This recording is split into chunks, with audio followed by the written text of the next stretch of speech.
ભરૂચ જિલ્લાના ઝઘડિયા તાલુકાના વણાકપુર ગામે મધરાત્રે કાચા મકાનની માટીની દિવાલ અચાનક ધરાશાયી થતા દિવાલ નજીક ઊંઘતા ભાઈ બહેન માટી નીચે દટાઈ ગયા હતા। બંનેને ઈજાઓ પહોંચતા સારવાર માટે સિવિલ હોસ્પિટલમાં ખસેડવામાં આવ્યા હતા। ભરૂચ જિલ્લાના ઝઘડિયા તાલુકાના વણાકપુર ગામના રહેવાસી રમેશભાઈ વસાવા તેમના પરિવાર સાથે રાત્રે પોતાના કાચા મકાનમાં સૂતા હતા।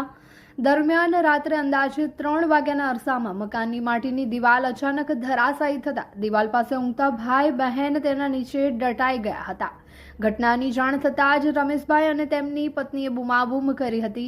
અવાજ સાંભળી આસપાસના લોકો તાત્કાલિક દોડી આવ્યા હતા અને બચાવ કામગીરી હાથ ધરી હતી।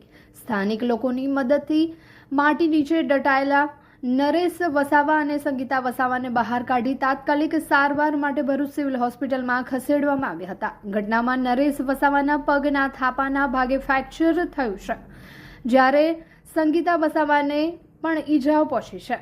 હાલ બંને ભાઈ બહેનની ભરૂચ સિવિલ હોસ્પિટલમાં સારવાર ચાલી રહી છે। આ ઘટનાએ સમગ્ર વણાકપુર ગામમાં ચિંતા અને દુઃખનો માહોલ સર્જ્યો છે।